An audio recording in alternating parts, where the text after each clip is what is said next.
가족 이야기 채널을 찾아주신 시청자 여러분, 반갑습니다. 오늘 여러분께 들려드릴 특별한 이야기의 제목은 시장에서 구걸하는 전 장모님을 보았습니다. 몰래 뒤따라간 집에서 저는 할 말을 잃게 만드는 비밀과 마주했습니다. 입니다.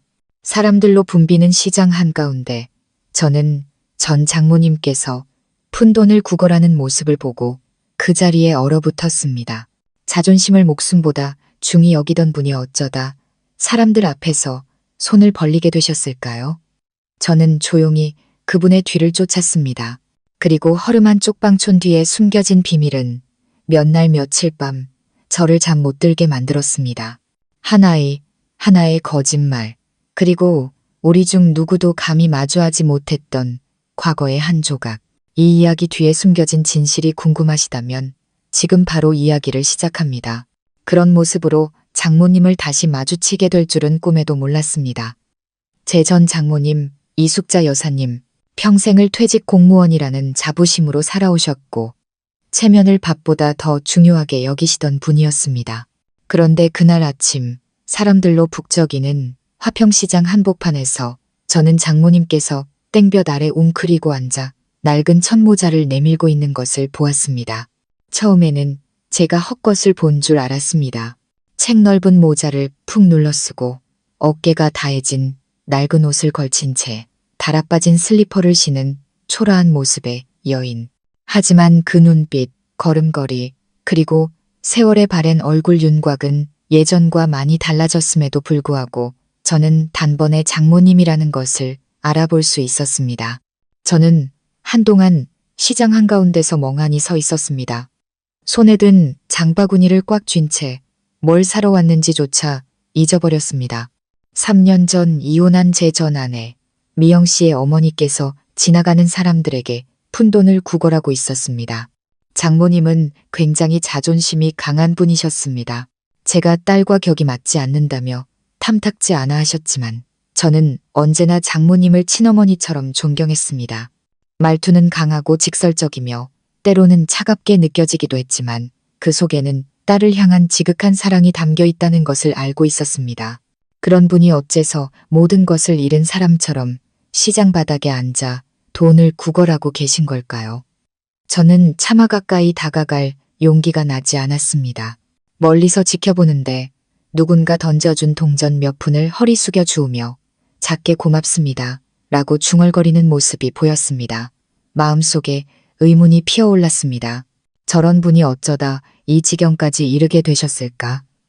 시장이 파할 무렵 저는 조용히 장모님 뒤를 밟기 시작했습니다. 장모님은 누군가 따라온다는 사실을 전혀 눈치채지 못하셨습니다. 앙상하게 마른 등이 굽어 있었고 구불구불한 골목길을 느릿느릿 걸어가셨습니다. 장모님이 멈춰선 곳은 봉천동 끝자락에 위치한 낡은 쪽방촌이었습니다. 오래전에 노동자들이 살던 곳으로 지금은 거의 폐허처럼 변해버린 곳이었죠. 삐걱거리는 나무 문이 달린 허름한 방으로 들어가는 장모님의 뒷모습을 보며 저는 담벼락 뒤에 숨어 가슴을 졸였습니다. 제가 지금 뭘 하고 있는 건지 알 수 없었지만 차마 발길을 돌릴 수가 없었습니다. 뭔가 잘못되어도 한참 잘못됐습니다. 장모님은 당신 명의의 집도 있었고 연금도 받으셨고 안정적인 직장을 가진 딸도 있는데 어째서 이런 곳에서 살고 계신 걸까요? 돌아서려던 찰나 방 안에서 아이의 목소리가 들려왔습니다. 할머니, 오셨어요? 오늘 우리 밥 있어요? 저는 그 자리에 못 박힌 듯 굳어버렸습니다. 아이라니, 누구랑 같이 사시는 거지? 설마 손주라도. 저는 달아빠진 문틈으로 조심스럽게 안을 들여다보았습니다. 어두컴컴한 방 안으로 작은 창문을 통해 희미한 빛이 새어 들어오고 있었습니다. 낡은 요 위에는 대여섯 살쯤 되어 보이는 여자아이가 맨발로 앉아 조약돌 몇 개를 가지고 놀고 있었습니다. 아이는 무척이나 말라 있었고 머리는 헝클어져 있었습니다. 이 여사님은 플라스틱 통을 열어 찬밥 위에 빛바랜 생선 조각 몇 개를 얹어 주었습니다. 호호 불어가며 아이에게 밥을 떠먹여 주셨습니다. 오늘은 밥 있지. 우리 강아지 많이 먹고 힘내야지. 저는 그 자리에 선 채 꼼짝도 할 수 없었습니다. 연민 때문인지 아니면 충격 때문인지 분간할 수 없었습니다. 저 아이는 누구지? 누구의 아이일까? 왜 장모님은 이렇게 숨어서 조용히 이토록 비참하게 살고 계신 걸까? 당장이라도 문을 박차고 들어가 모든 것을 묻고 싶었지만 마음 한구석에서 무언가가 저를 막아섰습니다. 혹시 나를 보고 창피해하시면 어떡하지? 혹시 내가 알아서는 안 될 비밀을 알게 되면 어떡하지? 그날 밤 집에 돌아와서도 머릿속이 윙윙거렸습니다. 일에 집중할 수도 잠을 이룰 수도 없었습니다. 질문 하나가 머릿속을 계속 맴돌았습니다. 그 아이는 누구의 아이일까? 미영 씨는 2년 전에 캐나다로 떠나 새로운 사람과 결혼했습니다. 이 여사님은 저에게 미영이가 유일한 자식이라고 하셨는데 그렇다면 저 아이는 대체 누구란 말인가? 그 후 일주일 동안 저는 매일 같은 시간에 시장을 다시 찾아갔습니다. 장모님은 여전히 그 자리에 그 낡은 모자를 쓰고 길거리의 먼지와 하나가 된 듯 조용히 앉아 계셨습니다. 하루에 구걸에서 버는 돈은 몇천 원 남짓, 그걸로 찬밥이나 말린 생선, 상하기 직전에 빵 같은 것을 사시는 듯 했습니다. 저는 몇 번이고 그 뒤를 따라 집까지 갔습니다. 늘 낡은 담벼락 뒤에 숨어서 장모님께서 녹슨 수도가에서 아이를 씻기고 손빨래를 하고 삐걱거리는 요 위에서 아이를 끌어안고 잠드는 모습을 지켜보았습니다. 제가 왜 이러는지 저 자신도 이해할 수 없었습니다. 모른 척해야 마땅했습니다. 우리는 이제 아무 관계도 아니니까요. 저에게는 새로운 가정이 있고 새로운 삶이 있었습니다. 아내는 제가 과거에 얽매이는 것을 싫어했고요. 하지만 한때 제 장모님이셨던 분이 정체 모를 아이와 함께 저렇게 비참하게 살고 있는 것을 보고도 외면할 수는 없었습니다. 저는 해답을 줄 수 있는 유일한 사람 미영 씨에게 연락하기로 결심했습니다. 저는 그녀에게 어머니와 관련된 긴급한 일이 있다고 이메일을 보냈습니다. 며칠 후 캐나다에서 전화가 걸려왔습니다. 미영 씨의 목소리는 우리의 결혼 생활을 끝낼 때처럼 차갑고 멀게만 느껴졌습니다. 무슨 일이에요? 저 바쁘니까 빨리 말해요. 저는 제가 본 것을 간략하게 설명했습니다. 수학이 넘어는 한동안 조용했습니다. 이윽고 미영 씨가 깊은 한숨을 내쉬었습니다. 목소리가 떨리고 있었습니다. 저도 몰라요. 제가 재혼한 후부터 엄마가 연락을 끊으셨어요. 돈을 보내도 전부 돌려보내시고는 번호도 바꾸고 이사 가버리셨어요. 아무리 찾아도 찾을 수가 없었어요. 엄마가 구걸을 하신다고요? 그 차가운 목소리 속에 억지로 참는 듯한 울음소리가 섞여 있었습니다. 저는 미영 씨가 무정한 사람이 아니라는 것을 알고 있었습니다. 그저 자신의 삶에 가장 상처가 덜한 방식을 선택했을 뿐. 그럼 그 아이는 누구예요? 제가 물었습니다. 미영 씨는 한참 동안 침묵했습니다. 그리고 이어진 그녀의 말은 제 등골을 서늘하게 만들었습니다. 설마 내 아이. 제가 더 무언가를 묻기도 전에 전화는 끊겼습니다. 미영 씨의 마지막 말은 경고음처럼 제 머릿속을 계속 맴돌았습니다. 설마 내 아이. 저는 다리에 힘이 풀리는 것을 느꼈습니다. 만약 그게 사실이라면 왜 미영 씨는 모르고 있었을까? 왜 이 여사님은 그 사실을 숨겼을까? 그리고 무엇보다 미영 씨는 지금 캐나다에서 새 남편과 안정적으로 살고 있는데 왜 두 모녀는 이토록 비극적인 상황에 처하게 된 걸까? 다음 날 오후 저는 다시 그 쪽방촌을 찾았습니다. 이번에는 밖에서 서성이지 않았습니다. 낡은 방문 앞에 서서 심호흡을 한 뒤 가볍게 3번 노크를 했습니다. 대답이 없었습니다. 저는 좀 더 세게 다시 노크했습니다. 잠시 후 문이 빼꼼히 열리고 이 여사님의 얼굴이 나타났습니다. 노안 때문인지 아니면 저를 바로 알아보지 못해서인지 눈을 가늘게 뜨셨습니다. 장모님은 저를 빤히 쳐다보셨습니다. 마치 자신의 눈을 믿지 못하겠다는 듯이. 한참 후에야 장모님은 낮은 한숨과 함께 갈라진 목소리로 말했습니다. 자네인가? 저는 고개를 끄덕였습니다. 마음속에는 미안함, 연민, 그리고 약간의 분노까지 온갖 감정이 뒤섞여 있었습니다. 하지만 장모님을 원망할 수는 없었습니다. 가슴에 커다란 돌덩이가 얹힌 것처럼 답답하기만 했습니다. 들어가도 될까요? 장모님은 말없이 문을 활짝 열어주셨습니다. 방에 들어선 저는 상상 이상으로 초라한 모습에 저도 모르게 움찔했습니다. 바닥 타일은 깨져 있었고 천장에는 금이 가고 얼룩이 져 있었습니다. 낡은 선풍기가 힘없이 돌아가고 있었고 방구석에는 찌그러진 냄비 몇 개가 놓인 휴대용 가스레인지가 보였습니다. 여자아이는 요 위에 앉아 있다가 낯선 사람을 보고는 해진곰 인형을 꽉 끌어안았습니다. 저는 아이에게 어색하게 미소를 지어 보였습니다. 아이는 저를 빤히 쳐다봤습니다. 미영 씨의 어릴 적을 쏙 빼닮은 눈이었습니다. 칠흑같이 까맣고 깊고 어딘가 슬픔을 머금은 듯 촉촉한 눈망울. 아가, 이름이 뭐니? 이 여사님은 제 앞에 조용히 물컵을 내려놓고 낡은 플라스틱 의자에 앉으셨습니다. 얘 이름은 소미예요. 저는 미간을 찌푸렸습니다. 낯선 이름이었습니다. 하지만 더 묻지 않고 고개를 끄덕였습니다. 한동안 어색한 침묵이 흘렀습니다. 마침내 장모님께서 입을 여셨습니다. 미영이한테 들어서 알게 된 개로군. 네, 일부만요. 어머님께서 시장에서 구걸하시는 걸 봤어요. 도저히 믿을 수가 없어서 따라와 봤습니다. 이 여사님은 체면 구기는 일에 아주 익숙해진 사람처럼 희미하게 웃으셨지만 그 웃음 속에는 마지막 남은 자존심이 언뜻 비쳤습니다. 누구에게도 이런 모습을 보이고 싶지 않았네. 특히 자네에게는. 하지만 인생이 어디 뜻대로 되나. 저는 망설이다 물었습니다. 저 아이, 미영 씨 아이, 맞죠? 장모님은 한참 동안 말이 없다가 이내 고개를 끄덕였습니다. 주름진 얼굴이 구겨진 종이처럼 일그러졌습니다. 맞아, 미영이 딸이야.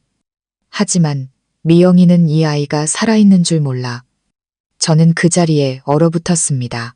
장모님은 마치 가슴속 응어리를 한 겹씩 벗겨내듯 느리고 힘겹게 이야기를 시작했습니다. 저와 이혼한 후 미영 씨는 임신 사실을 알게 되었다고 합니다.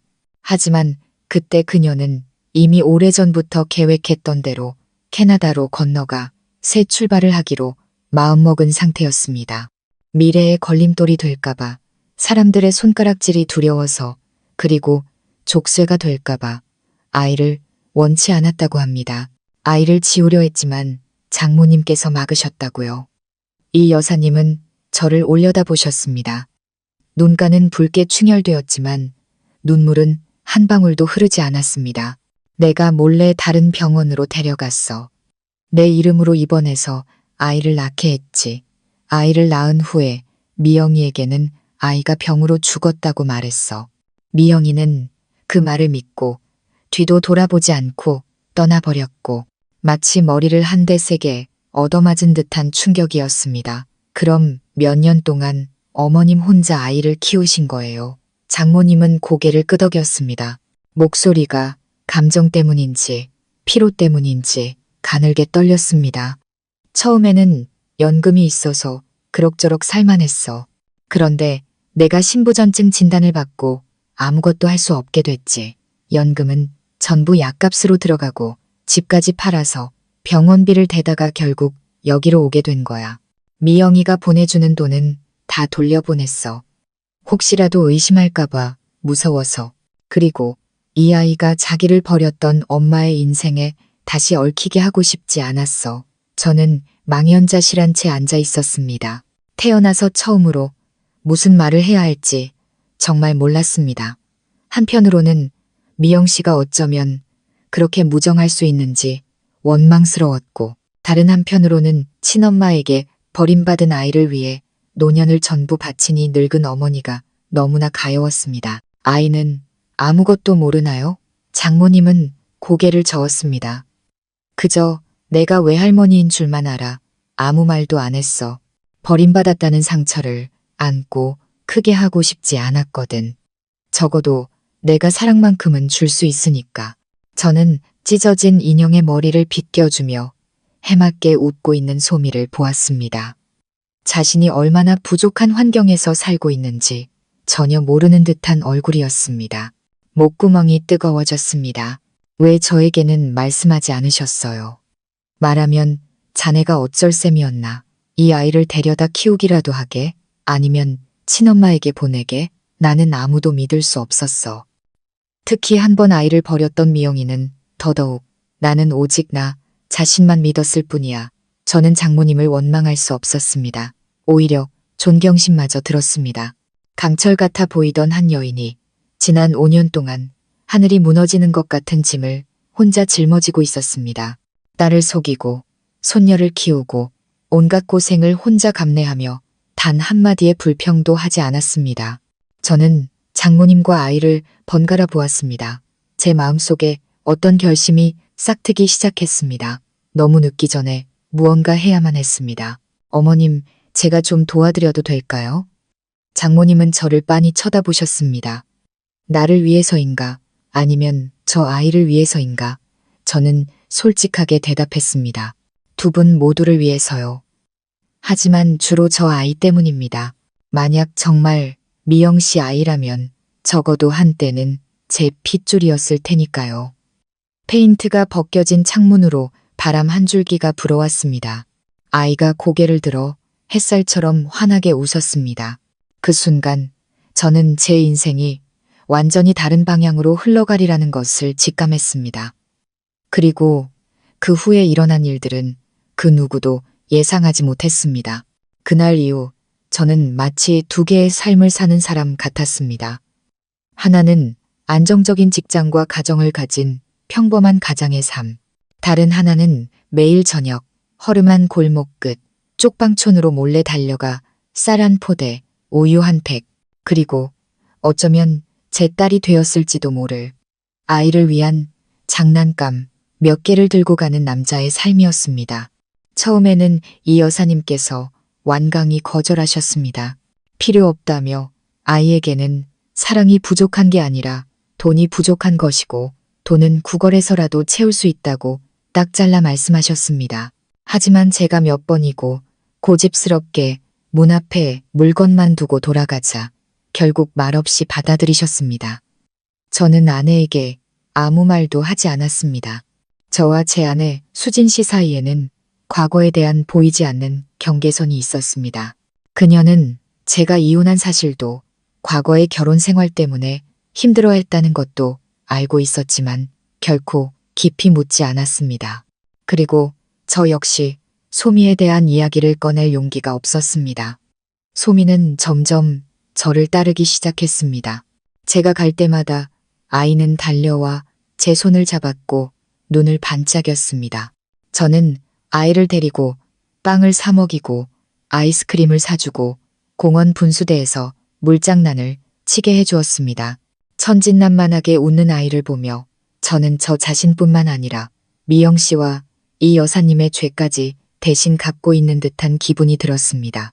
하지만 어느 날 저녁 제가 쪽방을 나서려 할 때 이 여사님께서 제 팔을 붙잡으셨습니다. 자네 아내가 이 사실을 알게 해서는 안 되네. 저는 놀랐습니다. 왜요, 어머님? 장모님은 저를 엄하게 쳐다보셨습니다. 제가 사위였던 초년 시절 저를 늘 불편하게 만들었던 바로 그 눈빛이었습니다. 여자는 때로 진실을 감당하지 못하거든. 그 진실에 아무런 잘못이 없다 해도 말이야. 저는 이해했습니다. 수진 씨는 성격이 워낙 솔직하고 자존심이 강한 사람이었습니다. 만약 남편이 전 장모님을 돕고 전처에 숨겨진 딸과 가깝게 지낸다는 사실을 알게 된다면 분명 평정심을 유지하지 못할 겁니다. 하지만 저는 이 비밀을 영원히 숨길 수는 없다는 것도 알고 있었습니다. 그날 집에 돌아와 저는 서재에 오랫동안 앉아 있었습니다. 책상 위에 놓인 결혼사진을 보며 마음이 무겁게 가라앉았습니다. 저는 수진 씨를 배신한 적도 미영 씨와 다시 시작할 생각도 추호도 없었습니다. 하지만 그 아이를 외면할 수도 없었습니다. 비록 핏줄로 연결되지는 않았지만 저는 책임감을 느꼈습니다. 2주 후 미영 씨에게서 다시 전화가 왔습니다. 엄마, 정말 살아계신 거 맞아요? 저는 한숨을 쉬었습니다. 내 말을 못 믿는 겁니까? 못 믿는 게 아니라 믿기지가 않아서요. 예전 번호로 전화해봤는데 다른 사람이 받더라고요. 이사 갔다고만 하고 계속 돈을 보냈는데 다 반송됐어요. 어머님께서 아이를 키우고 계셨어요. 미영 씨는 한동안 말이 없다가 이내 거의 속삭이듯 작은 목소리로 말했습니다. 저는 그 아이를 원치 않았어요. 그때는 제 인생이 창창하다고 생각했고 준비가 안 됐다고 믿었어요. 엄마가 그 아이를 살렸을 줄은 몰랐어요. 몰랐다고요? 그녀의 목소리가 메어왔습니다. 이제 어떻게 할 생각입니까? 제가 물었습니다. 돌아가고 싶어요. 엄마도 뵙고 그 아이도 만나고 싶어요. 저는 이 일이 언젠가는 터질 줄 알았지만 이 여사님께서 동의하실지는 미지수였습니다. 장모님께서 진실을 숨긴 것은 회피가 아니라 아이를 버림받았다는 상처로부터 보호하기 위해서였습니다. 미영 씨의 등장은 모든 것을 엉망으로 만들 수도 있었습니다. 저는 미리 장모님께 전화를 드렸습니다. 예상대로 장모님은 한참 동안 침묵하시더니 말씀하셨습니다. 안 돼. 만나게 할 수 없어. 하지만 아이의 친엄마잖아요. 그렇기 때문에 더더욱 안 돼. 그 애는 한 번 아이를 버렸어. 이제 와서 돌아오면 뭐가 달라지지? 아이를 다시 빼앗아가기라도 하겠다는 건가? 미영 씨는 그런 사람 아니에요. 자네가 어떻게 아나? 어떻게 장담하지? 이 여사님의 목소리가 날카로워졌습니다. 아이는 내가 만들어준 세상에서 살았어. 자기가 버림받아서가 아니라 사랑으로 태어났다고 믿고 있단 말이야. 그 믿음을 깨뜨리지 마. 저는 아무 대답도 할 수 없었습니다. 장모님도 이해가 갔고 미영 씨도 이해가 갔습니다. 하지만 이제는 모든 것을 마주해야 할 때라는 것을 알았습니다. 이틀 후 미영 씨가 귀국했습니다. 저에게는 아무 말 없이 호텔 주소만 문자로 보내왔습니다. 다음 날 아침 저는 작은 카페에서 그녀를 만났습니다. 미영 씨는 많이 야위어 있었습니다. 옅은 화장을 했지만 눈은 퀭했습니다. 저를 보고도 웃지 않고 고개만 까딱했습니다. 우리가 함께 살던 마지막 날들처럼 침묵이 흘렀습니다. 아직도 나 미워해요? 미영 씨가 물었습니다. 저는 고개를 저었습니다. 아니요, 다 지난 일이에요. 그녀는 창밖을 보며 입술을 깨물었습니다. 아이를 지키지 못해서 미안해요. 저는 아무 말도 하지 않았습니다. 너무 늦은 사과였지만 아예 없는 것보다는 낫다고 생각했습니다. 아이를 만나고 싶어요. 한 번만이라도 보게 해주세요. 저는 그녀를 보았습니다. 그 순간 저는 예전에 그 차가운 여자가 아니라 자신의 잘못된 선택 때문에 5년 내내 괴로워한 한 명의 어머니를 보았습니다. 저는 불안한 마음을 안고 고개를 끄덕였습니다. 그날 저녁 저는 다시 쪽방촌을 찾았습니다. 이 여사님께서 문을 열어주시다가 제 뒤에 서 있는 미영 씨를 보고는 얼굴이 굳어졌습니다. 네가 여긴 어쩐 일이냐? 미영 씨는 고개를 숙였습니다. 아이, 얼굴만 잠깐 보고 갈게요. 정말 잠깐만요. 엄마라니, 나를 엄마라고 부르지 마라. 장모님은 으르렁거리듯 말했습니다. 네가 내 딸이길 포기한 그날부터 넌 내 자식이 아니야. 제가 나서서 말리려던 순간 등 뒤에서 아이의 목소리가 들려왔습니다. 할머니, 누구 왔어요? 소미가 방 안에서 뛰어나왔습니다. 아이는 미영 씨와 저를 번갈아 보며 어리둥절한 표정을 지었습니다. 우리 새어른은 그 자리에 얼어붙었습니다. 갑자기 아이가 미영 씨를 손가락으로 가리켰습니다. 이 아줌마 나랑 닮았어요. 이 여사님은 휘청거렸습니다. 미영 씨는 그대로 무릎을 꿇고 주저앉아 떨리는 손으로 아이를 끌어안았습니다. 참았던 눈물이 본물 터지듯 쏟아져 나왔습니다. 소미야, 엄마가 누군지 아니? 아이는 영문을 모르겠다는 듯 이 여사님을 쳐다보며 속삭였습니다. 할머니, 이 아줌마 왜 울어요? 아무도 대답하지 못했습니다. 그날 제 눈앞에 펼쳐진 광경은 오랫동안 잊히지 않았습니다. 미영 씨는 바닥에 주저앉아 마치 물에 빠진 사람이 마지막 지푸라기라도 잡는 심정으로 소미를 끌어안았습니다. 소미는 낯선 사람의 품에 안겨 무슨 일이 일어나고 있는지 전혀 이해하지 못한 채 가만히 서 있었습니다. 오직 저와 이 여사님, 두 어른만이 가슴이 찢어지는 듯한 고통 속에서 아무 말도 꺼내지 못한 채 그 자리에 서 있을 뿐이었습니다.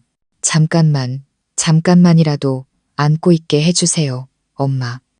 미영 씨가 다시 울음을 터뜨릴 듯 떨리는 목소리로 말했습니다.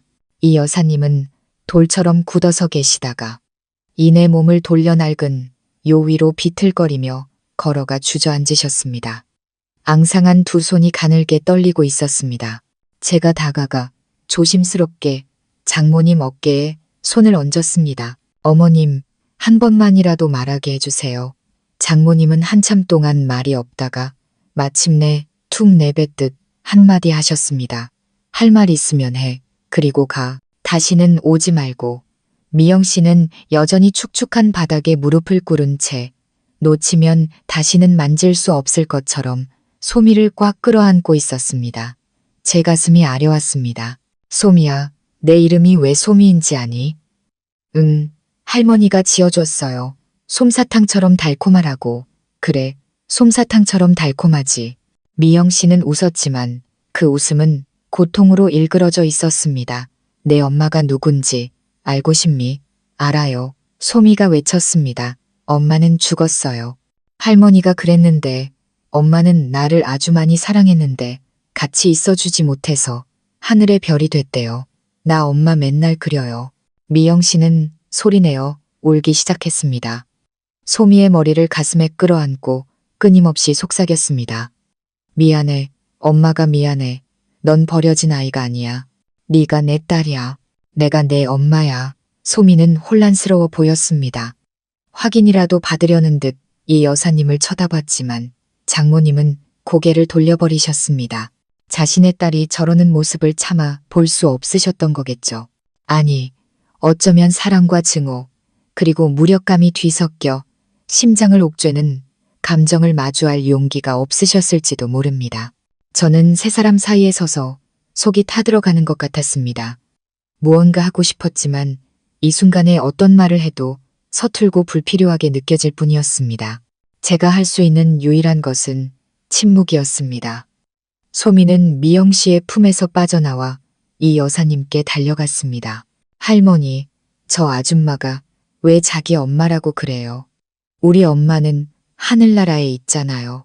이 여사님은 깊은 슬픔이 담긴 눈으로 소미를 바라보다가 아이를 품에 끌어안으셨습니다. 우리 소미 엄마는 하늘에 있지 않아 살아있단다. 다만 오늘에서야 내 곁으로 돌아올 용기를 냈을 뿐이야. 소미는 고개를 갸웃거렸습니다. 다 이해하지는 못했지만 더 이상 묻지는 않았습니다. 아이들에게는 호기심의 한계가 있는 법이니까요. 아이에게는 어른의 사랑만 있으면 충분했습니다. 출신이나 잘못, 어른들의 복잡한 사정 같은 건 아무 의미도 없었습니다. 미영 씨는 바닥에 주저앉아 힘없이 팔을 늘어뜨렸습니다. 그 모습을 보니 저는 진정한 어머니를 본 것 같았습니다. 잃어버린 것을 되찾고 싶어하는 후회로 가득 찬 어머니의 모습이었습니다. 하지만 시간이 그녀에게 기회를 줄까요? 그날 밤 저는 남아서 장모님의 저녁 식사를 도왔습니다. 미영 씨도 돕고 싶어 했지만 장모님은 허락하지 않으셨습니다. 식사 내내 누구도 별다른 말을 하지 않았습니다. 소미만이 천진난만하게 쪽방촌 근처 복지관에서 있었던 이야기를 제잘거렸습니다. 선생님이 그림 그리는 법을 가르쳐 주셨다며 엄마는 별이고 할머니는 공주님, 그리고 저는 슈퍼맨이라고 그린 그림을 자랑했습니다. 그 말을 듣고 저는 씁쓸하게 웃었습니다. 이 여사님은 얼음장처럼 차가운 표정이셨고 미영 씨만이 다시 눈물을 터뜨렸습니다. 눈물이 소리 없이 찬밥 위로 뚝뚝 떨어졌습니다. 돌아가기 전 미영 씨는 문 앞에서 한참을 서성이다가 장모님을 돌아보며 떨리는 목소리로 말했습니다. 제가 잘못한 거 알아요. 하지만 이 아이가 없었던 것처럼 살 수는 없어요. 제발 제가 만회할 시간을 주세요. 장모님은 대답하지 않았습니다. 미영 씨는 저를 돌아보며 간절한 눈빛으로 말했습니다. 부탁이에요. 아내분께는 아무 말도 하지 말아주세요. 제발요. 저는 마음이 복잡했지만 고개를 끄덕였습니다. 쉽사리 빠져나올 수 없는 소용돌이 속으로 점점 더 깊이 들어가고 있다는 것을 알았지만 여기서 외면한다면 평생 저 아이에게 죄책감을 안고 살게 될 것 같았습니다. 미영 씨는 호텔로, 저는 집으로 돌아왔습니다. 제가 집에 들어섰을 때 아내 수진 씨가 거실에서 책을 읽고 있었습니다. 그녀는 저를 쳐다보았습니다. 눈빛이 날카로웠습니다. 오늘도 늦었네. 요즘 당신 좀 이상해. 무슨 일 있어요? 저는 순간 멈칫했다가 반사적으로 미소를 지었습니다. 아무것도 아니야. 요즘 회사 일이 좀 바빠서. 수진 씨는 더 이상 묻지 않았지만 의심하고 있다는 것을 알 수 있었습니다. 아내의 직감은 틀리는 법이 없으니까요. 제가 얼마나 더 이 비밀을 숨길 수 있을지 저 자신도 몰랐습니다. 일주일 후 미영 씨가 다시 만나자고 했습니다. 이번에는 키가 크고 점잖아 보이는 말끔한 차림의 남자를 데리고 왔습니다. 이쪽은 제 지금 남편 상우 씨예요. 이 사람한테는 전부 다 말했어요. 저는 놀랐습니다. 남자는 저와 악수를 하며 온화한 목소리로 말했습니다. 감사합니다. 그 아이를 외면하지 않아주셔서 쉽지 않은 일인 줄 압니다. 하지만 괜찮으시다면 저희가 장모님께 소미를 다시 데려올 수 있도록 허락을 받고 싶습니다. 제 귀가 멍해지는 것 같았습니다. 아이를 데려온다고? 데려간다고? 저는 허름한 쪽방촌을 떠올렸습니다. 그곳에는 체면까지 버려가며 푼돈을 구걸해 외손녀를 지켜온 한 할머니가 있었습니다. 만약 소미가 더 나은 환경에서 학교도 다니고 부모님과 함께 살게 된다면 그게 더 좋은 일이 아닐까요? 하지만 저는 이 여사님께서 절대 동의하지 않으리라는 것도 알고 있었습니다. 그리고 올 것이 오고야 말았습니다. 그날 저녁 제가 쪽방에 도착했을 때 방문은 활짝 열려 있었고 살림살이가 어지럽게 널려 있었습니다. 이 여사님께서 바닥에 쓰러져 가슴을 부여잡고 웅크리고 계셨습니다. 얼굴은 새하얗게 질려 있었습니다. 저는 비명을 지르며 달려 들어갔습니다. 소미는 옆에 앉아 울부짖고 있었습니다. 할머니, 할머니 왜 그래요? 저는 이 여사님을 안아 올렸습니다. 몸이 깃털처럼 가벼웠고 손발은 얼음장처럼 차가웠습니다. 소미는 울음을 터뜨리며 제 옷자락에 매달려 물에 빠진 사람처럼 할머니를 부르며 흐느꼈습니다. 심장이 미친 듯이 뛰었습니다. 살면서 그렇게 무서웠던 적은 처음이었습니다.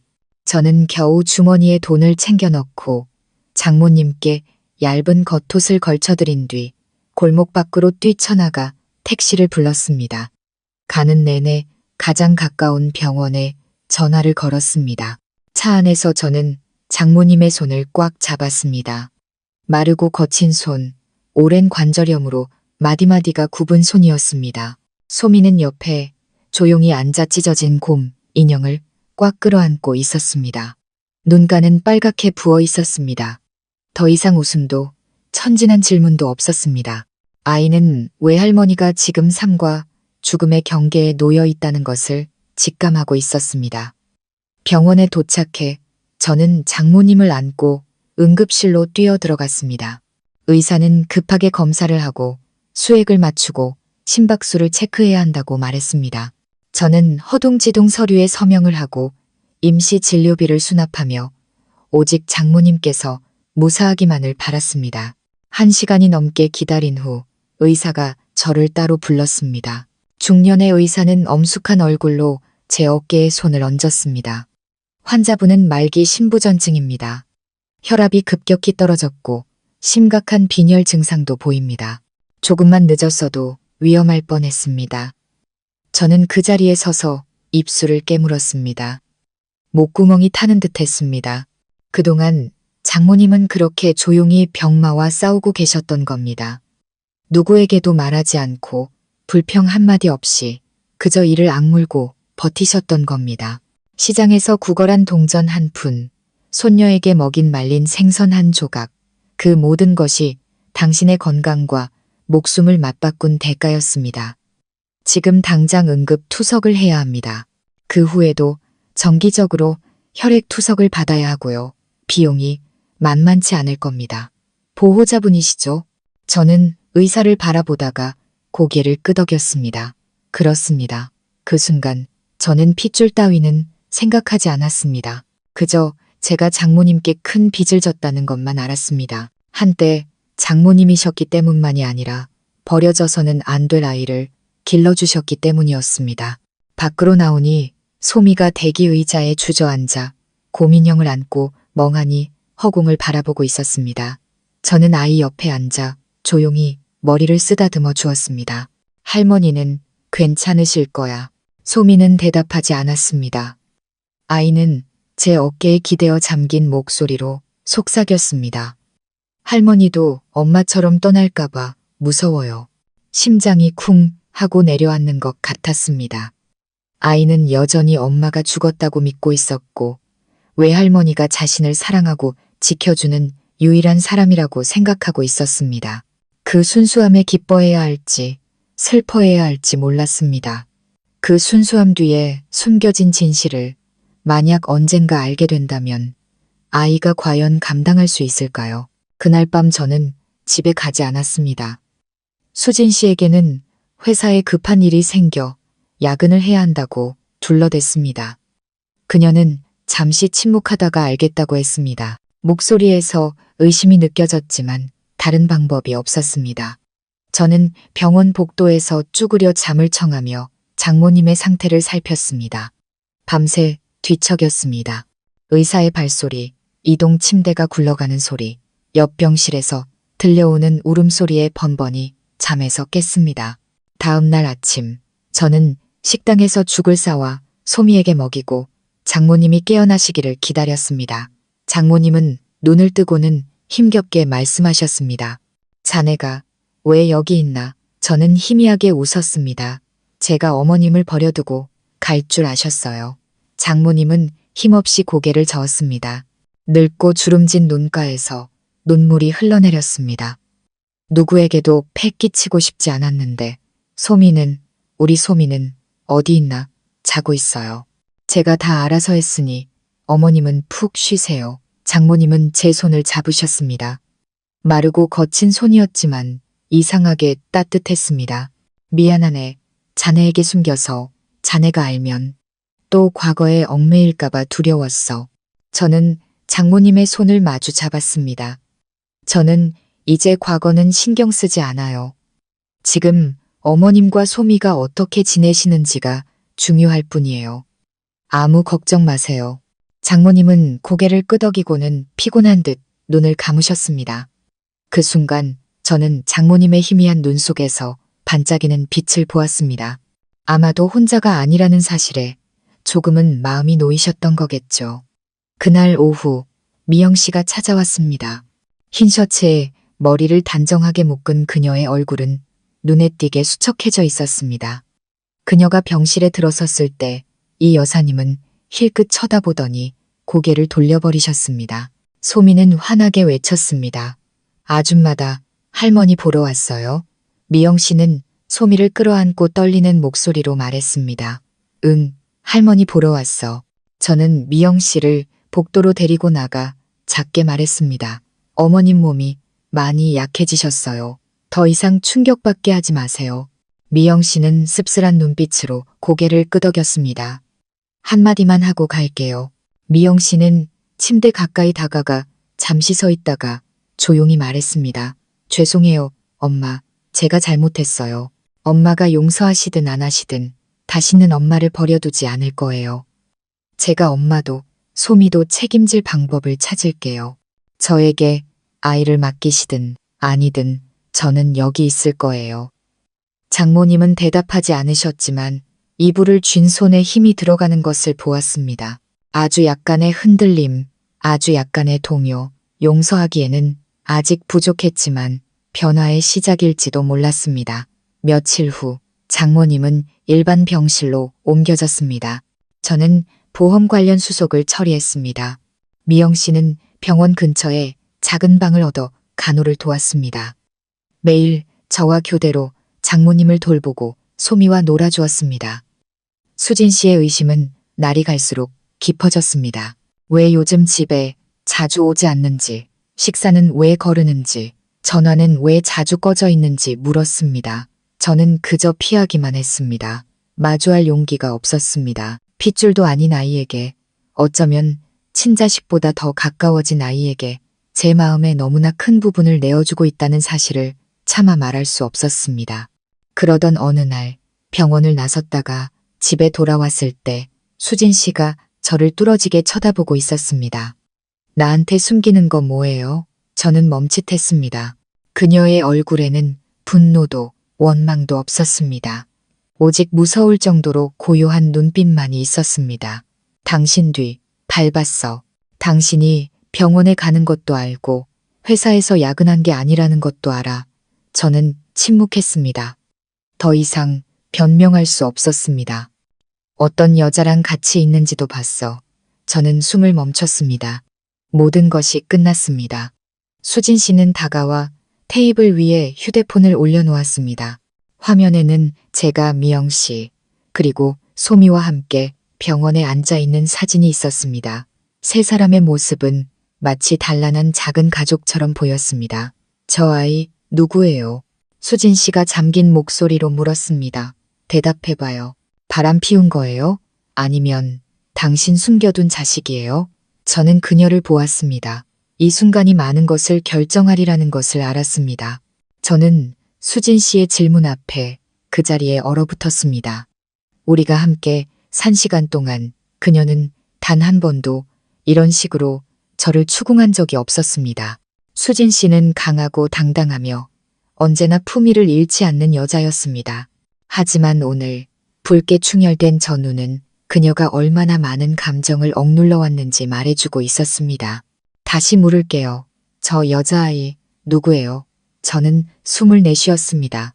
머릿속으로 수백 가지 시나리오와 변명을 떠올렸지만 결국 저는 있는 그대로의 진실을 말하기로 했습니다. 미영 씨 아이예요. 하지만 내 아이는 아니에요. 수진 씨는 비웃었습니다. 하지만 그 웃음에는 기쁨이 조금도 담겨 있지 않았습니다. 그 말 한마디면 내가 안심할 거라고 생각해요?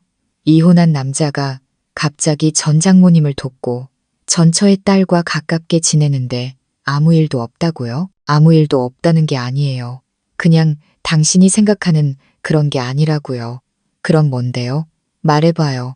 전부 다 듣고 싶으니까. 저는 의자에 앉아 두 손을 깍지 낀 채 고개를 숙였습니다. 더 이상 물러설 곳이 없었습니다. 이왕 이렇게 된 거 모든 것을 말해야 했습니다. 내가 예전에 했던 말 기억해요? 이혼하고 미영 씨가 외국으로 재혼하러 갔다는 거. 수진 씨는 고개를 끄덕였습니다. 눈은 여전히 저에게 고정되어 있었습니다. 가기 전에 미영 씨가 임신했었어요.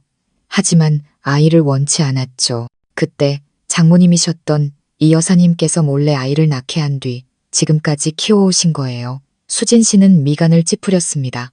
살면서 그렇게 기막힌 이야기는 들어본 적 없네요. 친엄마는 자기 자식이 살아있는 줄도 모르고 그 엄마는 몇 년 동안 손녀를 키우고 그런데 당신은 왜 이제 와서 그 두 사람과 엮인 거예요? 우연히 알게 됐어요. 이 여사님께서 시장에서 구걸하는 걸 봤어요. 도저히 외면할 수가 없었어요. 뒤따라가서 모든 걸 알게 된 거예요. 아이, 이름은 소미예요. 미영 씨를 정말 많이 닮았어요. 눈빛, 웃는 모습, 말투까지도. 소미는 죄가 없잖아요. 수진 씨, 자기가 태어날 환경을 선택한 게 아니니까. 그리고 이 여사님은 병이 깊고 가난한 와중에도 이를 악물고 아이를 키워오셨어요. 당신이라면 내가 외면할 수 있었을 거라고 생각해요? 수진 씨는 말이 없었습니다. 저는 감히 고개를 들어 그녀를 쳐다볼 수 없었습니다. 잠시 후 그녀가 무서울 정도로 차분한 목소리로 말했습니다. 당신 그 아이를 사랑하는군요. 저는 숨을 멈췄습니다. 진심으로 아끼는 건 맞아요. 하지만 당신이 생각하는 그런 사랑은 아니에요. 변명할 필요 없어요. 이제 알겠으니까 수진 씨는 일어섰습니다. 결국 당신은 처음부터 끝까지 과거에서 벗어난 적이 없었던 거네요. 그저 숨기려고 애썼을 뿐. 물어볼게요. 만약 그 할머니가 아프지 않았다면, 그 아이가 가난하지 않았다면, 그래도 당신이 돌아갔을까요? 저는 대답할 수 없었습니다. 저 자신도 확신할 수 없었기 때문입니다. 아마 아니었을 겁니다. 아마 저는 계속 평온한 삶을 살며 모든 것을 잊었을 겁니다. 하지만 이 여사님께서 구걸하는 모습을 본 이상, 할머니, 오늘 우리 밥 있어요? 라고 묻는 소미의 목소리를 들은 이상 어떻게 외면할 수 있었을까요? 수진 씨는 저를 쳐다보았습니다. 눈빛이 날카로웠습니다. 당신이 옛사람을 돕는 것까지는 용서할 수 있어요. 하지만 내가 용서할 수 없는 건 나를 속였다는 거예요. 당신은 침묵을 선택했어요. 나를 외부인으로 취급했다고요. 저는 입술을 깨물었습니다. 그녀의 말이 맞았습니다. 어떻게 할 생각이에요? 제가 조용히 물었습니다. 아직 모르겠어요. 하지만 시간이 필요해요. 며칠 친정에 가 있을 거예요. 모든 걸 다시 생각하고 싶어요. 그녀는 말을 멈추고 제 눈을 똑바로 쳐다보았습니다. 당신도 스스로에게 다시 물어봤으면 좋겠어요. 만약 다시 한번 선택할 기회가 주어진다면 당신은 누구 곁에 있고 싶은지. 그 말은 비수처럼 가슴에 꽂혔습니다. 그녀를 붙잡고 싶었습니다. 이 가정을 잃고 싶지 않다고, 지금의 행복을 깨고 싶지 않다고 말하고 싶었습니다. 하지만 차마 그럴 수 없었습니다. 제 마음속 깊은 곳에서는 제 마음이 이미 너무 멀리 가버렸다는 것을 알고 있었기 때문입니다. 수진 씨는 그날 밤 바로 짐을 쌌습니다. 짐은 많지 않았습니다.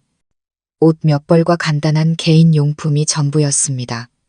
문을 나설 때 그녀는 울지도 뒤를 돌아보지도 않았습니다. 그저 문이 가볍게 닫히는 소리만이 온 집안을 흔들었습니다. 저는 거실에 홀로 앉아 있었습니다. 노란 조명이 차가운 바닥을 비추고 있었습니다. 수진 씨가 열이 나는 저를 간호해 주던 날들, 함께 요리하고 장을 보고 재미없는 영화를 보면서도 아이처럼 웃던 날들이 떠올랐습니다. 모든 것이 느리게 감기는 필름처럼 스쳐 지나가다 이내 꺼져버렸습니다. 다음 날 저는 다시 병원으로 갔습니다. 이 여사님은 기력을 조금 회복하셔서 앉아서 대화할 수 있을 정도는 되셨습니다. 소미는 저를 보자마자 달려와 다리를 끌어안았습니다. 아저씨, 할머니 괜찮아졌어요. 어제 예쁜 아줌마가 빵도 사줬어요. 예쁜 아줌마는 미영 씨를 말하는 거겠지요. 저는 소미를 보며 웃었습니다. 마음 한구석은 따뜻하면서도 다른 한편으로는 쓰라렸습니다. 이 여사님은 침대 머리에 기대 앉아 계셨습니다. 얼굴은 수척했지만 눈빛은 또렷했습니다. 저는 침대 옆에 앉아 작게 말했습니다.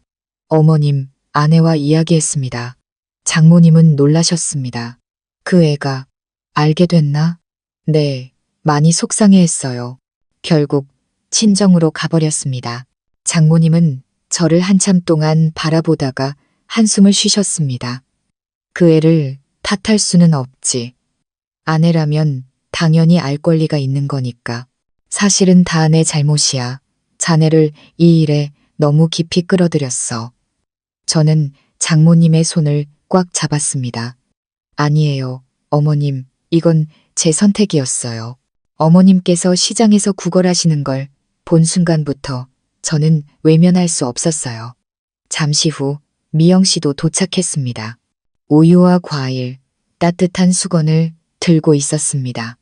저를 보더니 잠시 멈칫하다가 가볍게 고개를 끄덕였습니다. 소미는 어디 있어요? 그녀가 물었습니다. 운동장에서 놀고 있어요. 형들이랑 누나들이 풍선 나눠주고 있더라고요. 제가 대답했습니다. 미영 씨는 어머니 곁에 앉아 이불을 덮어드렸습니다. 작지만 다정한 행동이었습니다. 저는 이 여사님의 눈가가 촉촉해지는 것을 보았습니다. 엄마, 미영 씨의 목소리가 메어왔습니다. 엄마가 아직 저를 용서하지 못하셨어도 아무것도 바라지 않을게요. 하지만 제발 저 아이 곁에만이라도 있게 해주세요. 다시 제 딸로 받아달라고 하지 않을게요. 그저 돌보고 아이가 커가는 모습을 지켜보기만이라도 하게 해주세요. 장모님은 침묵하다가 이내 작게 고개를 끄덕이셨습니다. 다시는 그 아이에게 상처 주지 마라. 미영 씨는 아이처럼 소리내어 울었습니다. 어머니의 손을 잡고 그 위에 얼굴을 묻은 채 지난 세월의 후회를 모두 쏟아내는 듯 울었습니다. 저는 밖으로 나와 유리창 너머로 그 모습을 지켜보았습니다. 그 순간 제 마음속에는 안도감, 걱정, 그리고 공허함이 뒤섞여 있었습니다. 모든 것이 점차 제자리를 찾아가는 것 같았지만 정작 그 한가운데에 서 있는 저는 앞으로 어떻게 해야 할지 막막했기 때문입니다. 저는 진심을 다하면 모든 일이 해결될 거라고 믿었습니다. 하지만 미영 씨 모녀의 이야기에 깊이 관여하고 소미와 가까워질수록 세상 모든 일에 해피엔딩이 있는 것은 아니라는 사실을 깨달았습니다. 아내에게 상처 주지 않고서는 그 아이와 가까워질 수 없었습니다. 현재의 가정을 흔들지 않고서는 전 장모님을 친어머니처럼 돌볼 수 없었습니다. 그리고 제 마음의 일부가 되어버린 소미의 처지를 외면할 수도 없었습니다. 수진 씨가 집을 나간 후 저는 아직 그녀에게 연락할 용기가 나지 않았습니다. 그녀의 차가운 목소리를 듣는 것이 두려웠고 실망한 눈빛을 마주하는 것이 무서웠습니다. 어떤 잘못은 배신에서 오는 것이 아니라 너무 오랜 침묵으로 인해 곁에 있는 사람의 신뢰를 잃게 만드는 데서 비롯됩니다. 그날 아침 저는 일찍 병원으로 갔습니다. 이 여사님은 정기적인 검사를 위한 병동으로 옮겨져 있었습니다. 건강은 잠시 안정을 찾았지만 여전히 정기적인 혈액 투석이 필요했습니다. 병원 안뜰을 지나가는데 미영 씨가 벤치에 앉아 다른 아이들과 뛰어노는 소미를 보고 있었습니다. 그녀의 얼굴은 한결 부드러워져 있었습니다. 갓 귀국했을 때의 그 차가운 눈빛은 사라지고 그 자리에는 다른 빛이 감돌고 있었습니다. 처음부터 다시 시작하는 법을 배우는 어머니의 빛이었습니다. 제가 옆에 앉아 미영 씨는 돌아보지 않고 조용히 말했습니다. 외면하지 않아줘서 고마워요. 저는 가볍게 고개를 저었습니다. 나도 잘못했어요. 수진 씨에게 더 일찍 말했어야 했는데 두려웠어요. 미영 씨가 저를 돌아봤습니다. 수진 씨를 잃을까봐 두려웠어요? 아니면 과거에서 벗어나지 못하는 자신을 마주할까봐 두려웠어요? 저는 침묵했습니다. 그 질문은 지난 며칠 동안 저 자신에게 수없이 던졌지만 단 한 번도 솔직하게 답하지 못했던 질문이었습니다. 미영 씨는 입술을 깨물고 말을 이었습니다. 수진 씨를 원망하지 않아요. 화낼만도 하죠. 내가 그 사람이었어도 그랬을 거예요. 당신이 나한테 돌아오고 싶어 하지 않는다는 거 알아요. 그냥 아이를 아끼는 마음뿐이라는 거 알아요. 그녀는 희미하게 웃었습니다. 슬픔이 깃든 눈빛이었습니다. 하지만 때로는 동정심이 사랑보다 더 위험할 때가 있어요. 사람들은 연인의 과거는 받아들일 수 있어도 남편이 이름 없는 책임감을 다른 아이에게 쏟는 것은 받아들이기 힘드니까. 저는 무슨 말을 해야 할지 몰랐습니다. 풍선을 받고 깔깔거리며 뛰어노는 소미를 보았습니다. 그 순간 제 앞날이 안개 속처럼 느껴졌습니다. 분명 저는 아이의 친아버지가 아니었지만 어느새 핏줄처럼 아이를 사랑하게 되었습니다. 외면할 수도 없었지만 이미 복잡하게 얽힌 제 삶 속으로 아이를 끌어들일 수도 없었습니다. 어느 날 오후 제가 이 여사님 병상 옆 작은 방에서 소미에게 죽을 먹여주고 있을 때 수진 씨가 나타났습니다. 저는 깜짝 놀랐고 소미는 환하게 외쳤습니다. 예쁜 아줌마다. 저는 고개를 들어 수진 씨와 눈이 마주쳤습니다. 그녀의 눈에는 분노도 원망도 없었습니다. 그저 차갑고 지쳐 보이는 평온한 눈빛만이 있었습니다. 제가 입을 열려 하자 그녀는 손을 들어 조용히 하라는 신호를 보냈습니다. 그녀는 솜이 옆에 앉아 아이의 머리를 부드럽게 쓰다듬었습니다. 이름이 뭐니? 솜이에요. 할머니가 지어줬어요. 아줌마도 죽 먹을래요? 맛있는데. 수진 씨는 미소 지었습니다. 억지 웃음인지 진심인지 분간할 수 없는 미소였습니다. 고마워. 아줌마는 먹었어. 저는 그 자리에 못 박힌 듯 서 있었습니다. 문 밖에서 들어오던 미영 씨도 수진 씨를 보고는 잠시 멈칫했습니다. 그녀는 입술을 깨물고 말없이 가볍게 고개를 까딱했습니다. 수진 씨는 자리에서 일어나 우리 세 사람을 차례로 훑어보았습니다. 그녀는 밖으로 나갔고 저는 허둥지둥 뒤따라갔습니다. 여긴 어쩐 일이에요? 수진 씨가 돌아섰습니다. 목소리는 낮았지만 분명했습니다. 저 아이를 봐야 했어요. 내 남편을 매일같이 변하게 만든 사람이 누군지 내 눈으로 확인하고 싶었어요. 난 변하지 않았어요. 그냥 수진 씨가 말을 끊었습니다. 당신은 내가 알던 남편이 아니에요. 예전에 당신은 모든 일에 투명한 사람이었지만 지금의 당신은 내가 한 발짝도 들어갈 수 없는 세계를 등 뒤에 짊어지고 있어요. 단 한 발짝도. 제 눈시울이 뜨거워졌습니다. 변명하고 싶었지만 어떤 말도 소용없을 것 같았습니다. 수진 씨가 말을 이었습니다. 만약 당신이 저 아이를 아버지처럼 사랑한다면 내가 당신과 함께 아이를 키울 수도 있겠다고 생각했어요. 내가 저 아이의 두 번째 엄마가 되어주는 상상도 했었고요. 하지만 깨달았어요. 당신은 공유하고 싶어 하지 않는다는 걸. 당신 혼자 모든 걸 짊어지려고 하잖아요. 내가 끼어들 틈이 없어요. 일부러 숨긴 게 아니에요. 수진 씨, 제 목소리가 메었습니다. 당신 마음고생하게 하고 싶지 않았을 뿐이야. 하지만 결국 마음고생은 했잖아요. 모든 일에서 배제당해서 더 힘들었다고요. 수진 씨는 저를 한참 동안 바라보다가 마지막 말을 남겼습니다. 당신에게 선택을 강요하지는 않을게요. 대신 내가 내 선택을 할 거예요. 내 곁에 있는 사람의 마음이 다른 곳에 가 있는 결혼 생활은 하고 싶지 않아요. 그곳이 하나이든 옛사람이든 내 자리는 더 이상 없는 것 같네요. 그녀는 뒤돌아 걸어갔습니다. 노란 조명이 희미하게 비추고 안내 방송이 울려 퍼지는 병원 복도 한가운데 저 혼자 남겨졌습니다. 그날 밤 저는 집에 돌아가지 않았습니다. 병원에 남았습니다. 투석을 마치고 잠든 이 여사님을 보고 미영 씨의 품에서 곤히 잠든 소미를 보며 제 마음이 두 조각으로 찢어지는 것 같았습니다. 한쪽은 수진 씨를 붙잡고 가정을 지키고 싶어 했고 다른 한쪽은 제가 버릴 수 없는 이 사람들 곁에 머물고 싶어 했습니다. 저는 영웅도 고결한 사람도 아니었습니다. 그저 제 감정 속에서 길을 잃은 한 사람일 뿐이었습니다. 인생에서 가장 힘든 것은 갈림길에서 한 방향을 선택하는 것이라고 생각했습니다. 하지만 더 잔인한 것은 그곳에 너무 오래 서 있다가 결국 모든 길이 막혀버리는 것이었습니다. 수진 씨가 떠난 지 사흘이 지났지만 저는 아직 연락하지 못했습니다. 화가 나서도 자존심 때문도 아니었습니다. 그저 무슨 말을 해야 할지 어디서부터 시작해야 할지 몰랐을 뿐입니다.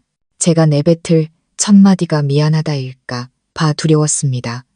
그리고 저는 무엇에 대해 미안해해야 하는지 조차 몰랐습니다. 소미를 아낀 것에 대해, 미영 씨의 일을 숨긴 것에 대해, 아니면 제 마음속에서 그녀의 자리를 지키지 못한 것에 대해 저는 여전히 꼬박꼬박 병원에 갔습니다. 이 여사님은 날이 갈수록 약해지셨고 투석을 마치고 나면 몇 시간씩 깊은 잠에 빠지셨습니다. 가끔 깨어나시면 저를 한참 동안 바라보셨습니다. 무언가 말하고 싶어 하시는 것 같았지만 이내 입을 다무셨습니다. 그날 오후 제가 사과를 깎아드리고 있는데 장모님께서 갑자기 입을 여셨습니다. 소미의 일은 어떻게 할 셈인가? 저는 손을 멈췄습니다. 깎다만 사과 조각이 쟁반 위로 떨어졌습니다. 그게 무슨 말씀이세요? 장모님은 쇠창살 너머로 석양이 비치는 창밖으로 고개를 돌리셨습니다. 저 아이를 데려다 키울 생각인가? 아니면 그저 며칠 들락거리다가 결국에는 발길이 뜸해질 건가? 그 질문에 목이 메었습니다. 겨우 목소리를 찾아 대답했습니다. 거기까지는 아직 생각 못 해봤어요. 아내가 받아들이지 못할까봐 두려워요. 자네에게는 아내가 있지. 그 직설적인 질문이 칼날처럼 날아왔습니다. 저는 씁쓸하게 웃었습니다. 잘 모르겠어요, 어머님. 그 사람이 떠났어요. 자기 길을 가겠다고. 아마 벌써 다 결정했을지도 모르죠. 장모님은 잠시 침묵하다가 한숨을 쉬셨습니다. 나에게 남은 시간이 얼마 없는 것 같구나. 그저 나중에 소미가 어떻게 살게 될지 그것만이라도 알고 싶어서 저는 장모님을 보았습니다. 얼굴은 수척하고 피부는 낡은 종이처럼 주름져 있었지만 눈빛만은 여전히 날카로웠습니다. 평생을 자신의 인생이라는 배의 키를 잡고 살아온 여인의 눈빛이었습니다. 다만 이제는 그 키를 꽉 잡을 힘이 남아있지 않을 뿐 저는 조용히 말했습니다. 어떻게 되든 소미는 제가 책임지겠습니다. 다른 아이들처럼 모든 것을 다 해줄 수는 없겠지만 버림받게 하지는 않을 거라고 약속합니다. 장모님은 고개를 끄덕이고 눈을 감으셨습니다. 저는 잠드신 줄 알았는데 다시 입을 여셨습니다. 미영이가 변한 것 같기는 하지만 나는 아직 그 애가 엄마가 될 용기가 있는지 확신할 수 없어. 저는 반박하지 않았습니다. 장모님의 말이 틀리지 않았다는 것을 알았기 때문입니다. 미영 씨는 후회하고 돌아왔지만 여전히 한때 자신의 아이를 버리고 무심하게 떠났던 사람이었습니다. 그날 밤 저는 장모님 곁을 지켰습니다. 소미는 침대 구석에서 달아빠진 고민형을 안고 웅크리고 있었습니다. 잠결에 아이는 베개에 얼굴을 묻고 할머니를 중얼거렸습니다.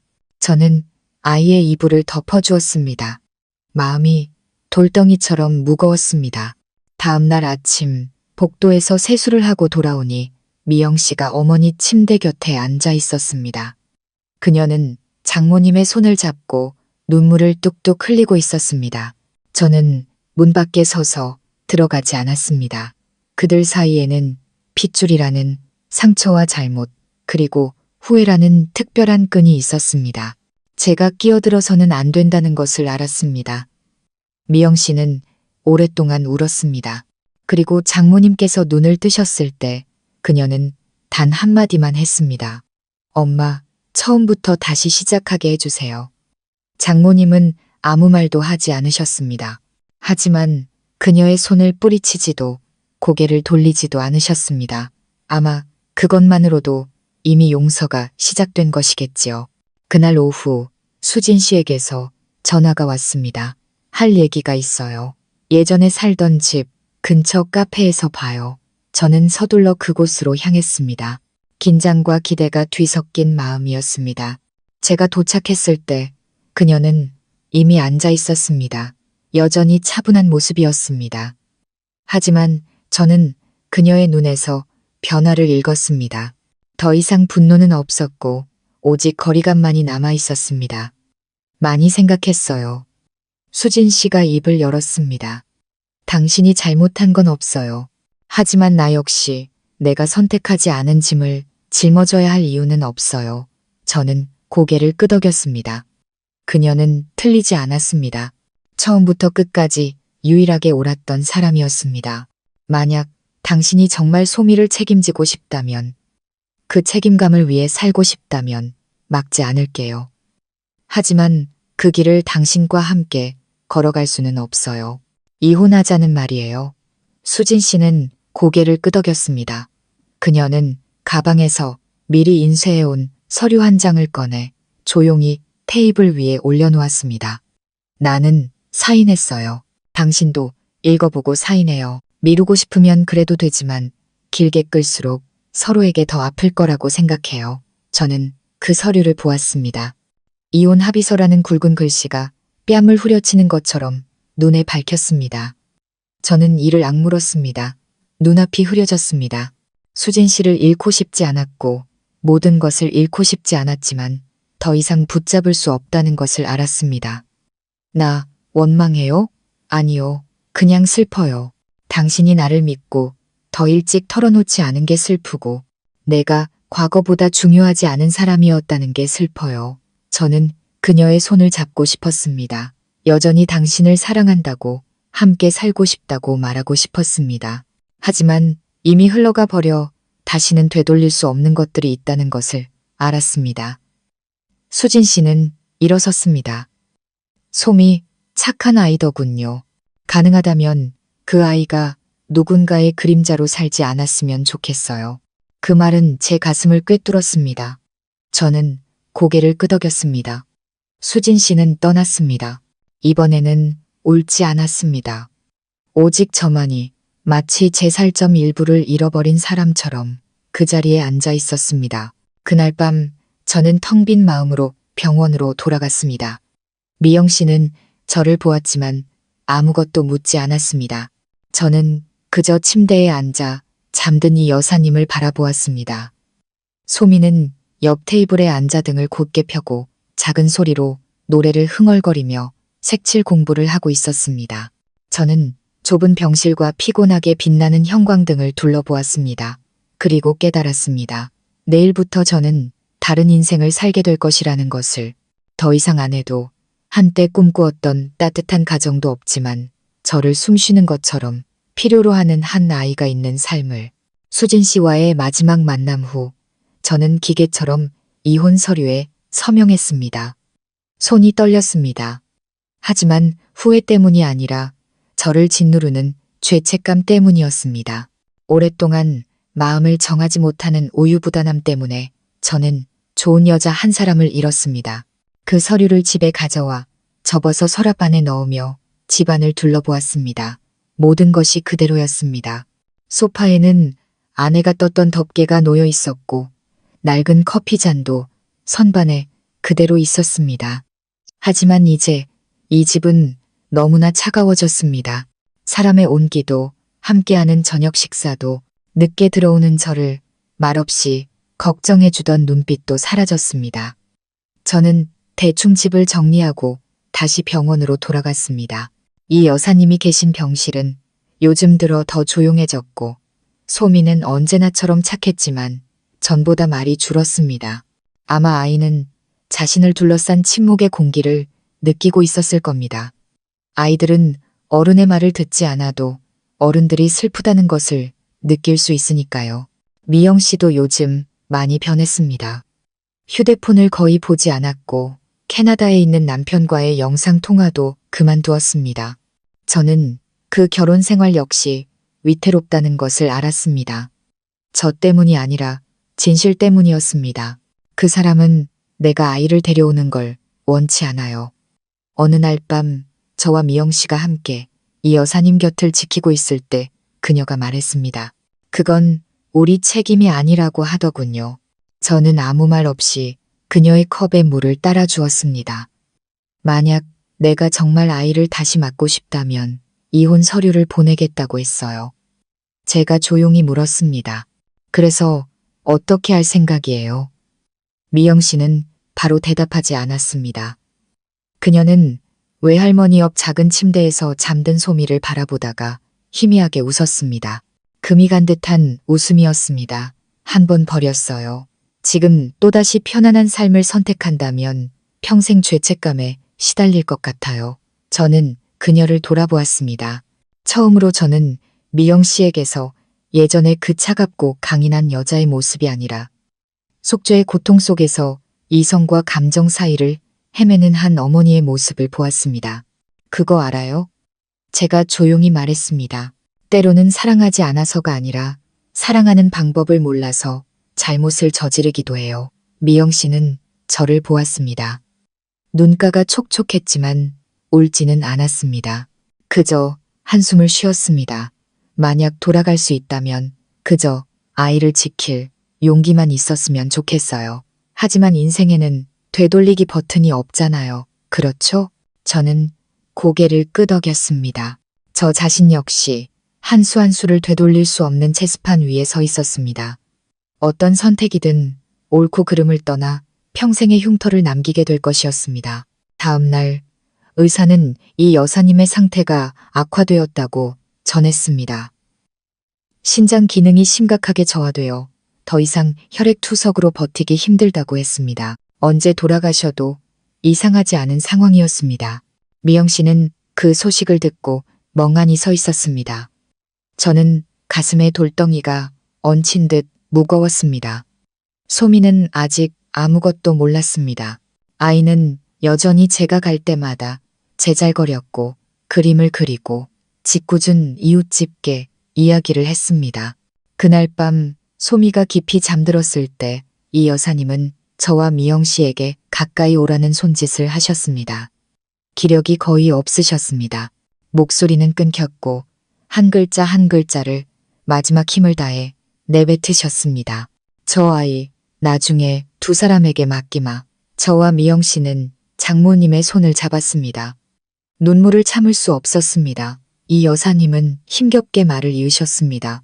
나처럼 살게 하지 마라. 불쌍한 것. 미영 씨는 어머니의 손에 얼굴을 묻고 흐느꼈습니다. 알았어요. 엄마, 그만 말씀하세요. 제발 쉬세요. 저는 그 자리에 서서 심장이 조각나는 것을 느꼈습니다. 아무리 많은 원망과 오해가 있었어도 이별의 순간은 언제나 사람을 무력하게 만듭니다. 사흘 후 장모님은 잠결에 조용히 세상을 떠나셨습니다. 우리는 조촐하게 장례를 치렀습니다. 친척도 거의 없었고 쪽방촌 이웃 몇 분이 오셔서 마지막 길을 배웅해 주셨습니다. 저는 모든 절차를 처리했고 미영 씨는 제사를 준비하고 영정사진을 챙겼습니다. 소미는 아직 상황을 잘 이해하지 못했습니다. 아이는 그저 물었습니다. 할머니 어디 갔어요? 아저씨? 제가 조용히 대답했습니다. 할머니는 아주 먼 곳으로 쉬러 가셨어. 하지만 언제나 소미를 지켜보고 계실 거야. 소미는 밤하늘을 올려다보며 인형을 꽉 쥔 채 고개를 끄덕였습니다. 그럼 나 할머니 별로 그려야지. 할머니는 별 되는 거 좋아하니까. 저는 아이를 꽉 끌어안았습니다. 제 눈물이 아이의 머리카락을 적시는 것이 느껴졌습니다. 장례를 마친 후 미영 씨는 당분간 작은 방을 얻어 소미와 함께 지내며 서로에게 익숙해지는 시간을 갖고 싶다고 했습니다. 캐나다에 있는 남편의 집으로는 돌아가지 않겠다고 했습니다. 이미 너무 많은 것이 달라져서 다시는 회복할 수 없다고요. 여기서 일자리를 구할 거예요. 처음부터 다시 시작하더라도 소미 곁에 있을 수만 있다면 괜찮아요. 저는 고개를 끄덕였습니다. 미영 씨는 더 이상 과거처럼 아이를 버리는 여자가 아니었습니다. 저는 그것을 믿었습니다. 모든 것을 예전으로 되돌릴 수는 없겠지만 그녀는 진정한 엄마가 될 기회를 받을 자격이 있었습니다. 몇 주 후 저는 예전에 살던 집에서 이사했습니다. 이혼 절차는 마무리되었습니다. 저는 공식적으로 돌싱이 되었습니다. 저는 미영 씨와 소미가 사는 곳 근처에 작은 아파트를 얻었습니다. 감시하거나 동정해서가 아니었습니다. 그저 소미 곁을 떠날 수가 없었습니다. 아이는 제 딸이 아니었지만 이제 저는 아이의 유년 시절 기억의 일부가 되었습니다. 쉽게 대체될 수 없는 존재가 된 것입니다. 그날 저녁 소미를 데리고 공원에 갔을 때 아이가 제 자전거 뒤에 앉아 등을 꽉 끌어안고 속삭이듯 물었습니다. 아저씨, 나중에 아저씨도 나 버릴 거예요? 저는 멈칫했습니다. 5살 아이의 입에서 나온 그 질문은 제 목을 메이게 했습니다. 저는 아이를 돌아보며 진지하게 말했습니다. 아니, 아저씨는 절대로 너를 버리지 않을 거라고 약속할게. 소미는 미소 짓고는 제 등에 머리를 기댔습니다. 그럼 아저씨 슈퍼맨으로 그려야지. 슈퍼맨은 계속 내 옆에 있어야 해요. 알았죠? 저는 웃었습니다. 지난 몇 년간 한 번도 지어보지 못했던 가벼운 웃음이었습니다. 이혼 서류에 서명하고 이 여사님을 떠나보내고 소미 곁에 남기로 결심한 후에야 제 삶이 좀 더 단순해질 거라고 생각했습니다. 더 이상 현재와 과거 사이의 갈등이나 얽매임이 없을 거라고요. 하지만 저는 틀렸습니다. 인생은 특히 그 안에 한 아이가 있다면 결코 단순해지지 않습니다.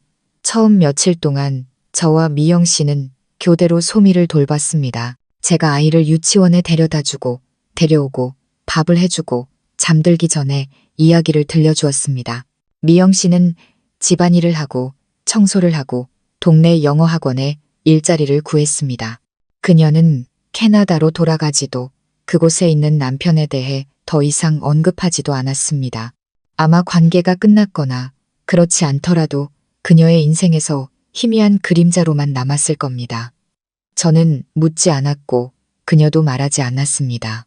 누구나 자신만의 슬픔을 짊어지고 살아가는 법이니까요. 마치 자신의 발걸음을 조용히 따라다니는 그림자처럼 소미는 아주 빨리 적응했습니다. 아이는 아마 외할머니의 차분한 성격을 물려받았나 봅니다. 많이 떼를 쓰지도 울지도 않았습니다. 그저 새끼 밥 잘 먹고 함께 놀아주고 매일 밤 이야기를 들려주면 하루 종일 깔깔거리며 웃었습니다. 어느 날 자전거로 아이를 데려오면서 물었습니다. 소미야, 엄마 좋아? 아이는 조금의 망설임도 없이 고개를 끄덕였습니다. 네, 좋아요. 엄마는 이야기 맨날 해주고 아침마다 이마에 뽀뽀도 해줘요. 엄마는 할머니랑 많이 닮았는데 잔소리는 안 해요.